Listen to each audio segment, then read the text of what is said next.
Continuamos en Panorama U Edición Central, lo decíamos. Estamos con Martín Apiolaza, especialista en seguridad, para hablar sobre la emergencia en seguridad pública decretada por el Gobierno Nacional, por el presidente Mauricio Macri. Un decreto que todavía no ha sido oficializado y no están los detalles del mismo, pero mucha información ha circulado por los medios de comunicación y nos gustaría profundizar con nuestro invitado sobre el tema de emergencia en seguridad por un año decretado por el Gobierno Nacional. Martín, buenas noches, ¿cómo andás? Buenas noches, bien. Gracias por venir. Gracias. Bueno, circula mucha información, no está oficializado el decreto. La idea es combatir el narcotráfico, uno de los ejes de campaña de Mauricio Macri antes de asumir, el crimen organizado, los delitos complejos. Se habla mucho del tema de los derribos y ha circulado mucha información. En primer lugar te pregunto si es necesario y cómo tomaste vos, especialista en seguridad, esta emergencia decretada. Bueno, las críticas en general han caminado en torno a que es una medida más espectacular que efectiva, claro, porque no parte de un diagnóstico claro sobre cuál es la política de seguridad del gobierno.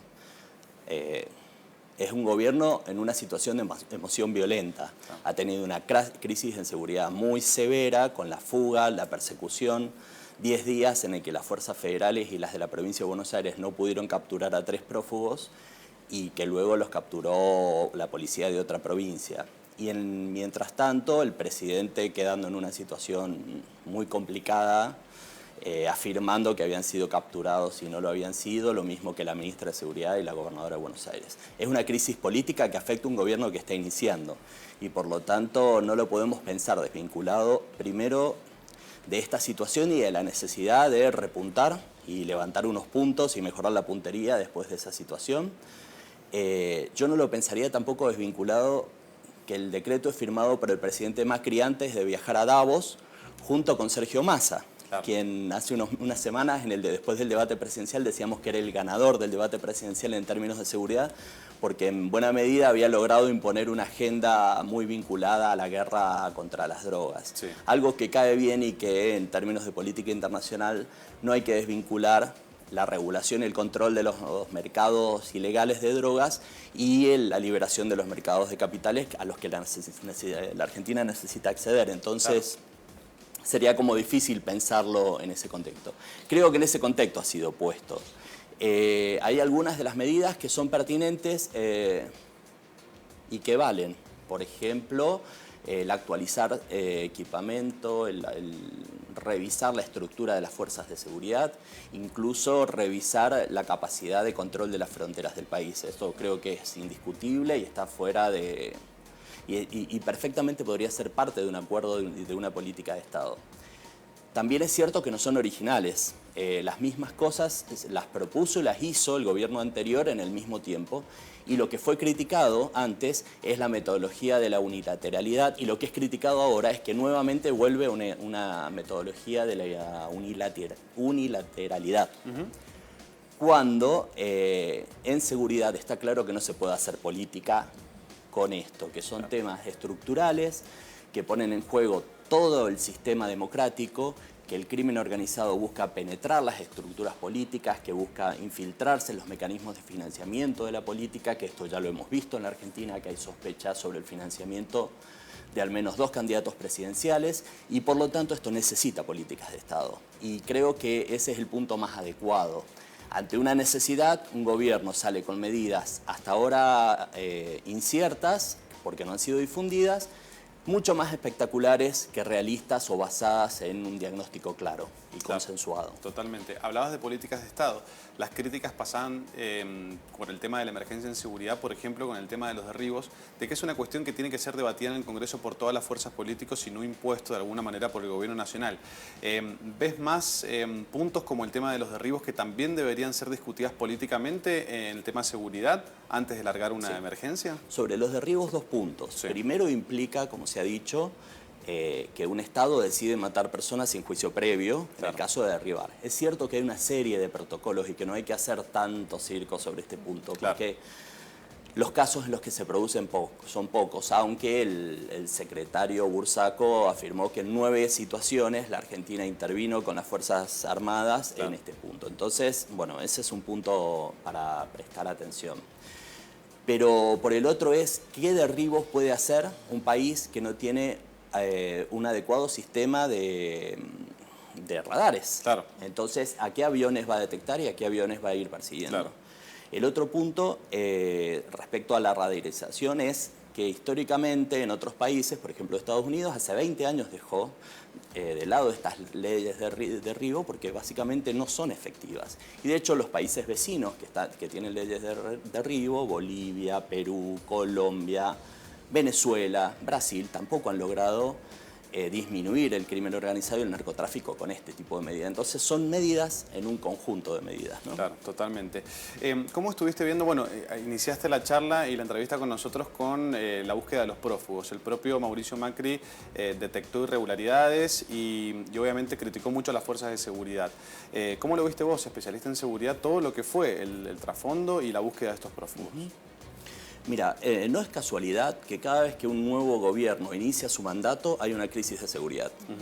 Y esto es una casualidad recurrente que se da en la Argentina y en otros países también. Pensemos en los primeros días del primer mandato de Cristina Fernández, cuando estalló el escándalo de la valija de Anthony Wilson, sí, que finalmente se diluyó en una serie de denuncias que no se concretaron. O los primeros días de Néstor Kirchner, que terminaron en una pelea entre Gustavo Vélez y la CIDE, que se disputaba tanto el Ministerio del Interior como la Secretaría de Inteligencia del Estado, la inteligencia criminal, y que terminó con Vélez renunciado y fuera del país por exponer la identidad de Estiuso, un hombre del Servicio de Inteligencia. Estas tensiones entre los poderes instituidos y los nuevos gobiernos son frecuentes y es un factor que en algunos análisis estuvo presente y creo que no es un factor menor. Cuando se da un cambio de políticas, un cambio de quienes conducen esas políticas y la incertidumbre, también están aquellos que tienen su cuota de poder que marcan la cancha. Y dentro de las fuerzas de seguridad y dentro del Poder Judicial y dentro de las estructuras del crimen organizado y su necesaria connivencia para hacer crimen organizado con el poder económico y con el poder político, hay actores que quieren marcar la cancha. El tema es cómo se sale de esto. En este caso, la puso a la ministra y al secretario de Seguridad al borde de la renuncia. Sí, incluso se deslizó que Bullrich le presentó la renuncia, Macri. Exactamente. Sí. Que no es un tema menor. Expuso al presidente a una situación casi de ridícula. Absolutamente. Fer. Empezabas también, Martín, la conversación, ¿no?, con respecto a este tema de los prófugos y con el transcurrir de los días se dejaba entrever cómo la corrupción estaba ya metida, podría decirse, en los distintos niveles de las Fuerzas Armadas. Bueno, ahora se decreta la emergencia. ¿Con quiénes o con qué partes de las fuerzas se puede confiar de que puedan accionar, ¿no?, teniendo en cuenta esto de que creemos que ya están corruptas también? ¿Cómo se entiende eso? Bueno, quienes dirigen son generalmente jefes de las fuerzas de seguridad. Tienen y llegan con sus personas de confianza. A partir de ahí inician una reestructuración de las líneas de confianza y las cadenas de mando. Desde ahí es desde donde debería construirse, digamos, estas líneas de confianza. Ahora, ¿qué es lo que sucedió en la gestión de Cristina Fernández y Néstor Kirchner, que fue cuestionado severamente? Que durante una década no hubo políticas consistentes, coherentes a lo largo del tiempo e integrales. Es decir, se tomaron medidas contradictorias. Por un lado, un fuerte discurso respecto a la protección de los derechos humanos, derechos políticos, y por el otro, medidas como la ley antiterrorista que coartaban esos derechos. Se tomaron medidas muy parciales y antagónicas. No es lo mismo pensar las políticas de Aníbal Fernández que las de Nilda Garré, por ejemplo. Que las que está tomando Patricia Bullrich son herederas de muchas de las que tomó Nilda Garré en su momento como ministra.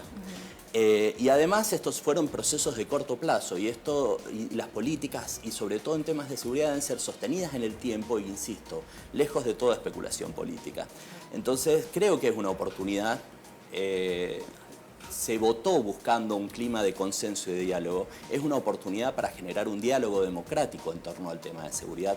Hay un consenso básico, que es el Acuerdo por la Seguridad Democrática, que en el 2010 firmaron casi todos los partidos con representación parlamentaria, que sostiene respuestas claras, sostenibles y a largo plazo, y ajenas de especulaciones cortoplacistas sobre estos temas.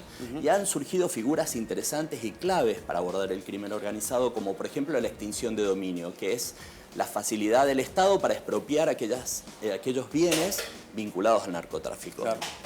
¿Solo puedo meter un tema más o me excedí en el tiempo? No, perfecto. Porque hay algo muy bueno en las medidas que se está planteando, que es que institucionaliza medidas que se vienen, o algunas políticas que se vienen ensayando desde la gestión de Garré también, sí, que es la intervención en algunas zonas urbanas muy conflictivas, afectadas por los eslabones menores del crimen organizado y el narcotráfico, con políticas de tipo integral, claro, que es lo que llaman un gabinete de seguridad humana. La seguridad humana entendida como una seguridad integral, sí, en el marco de los derechos humanos.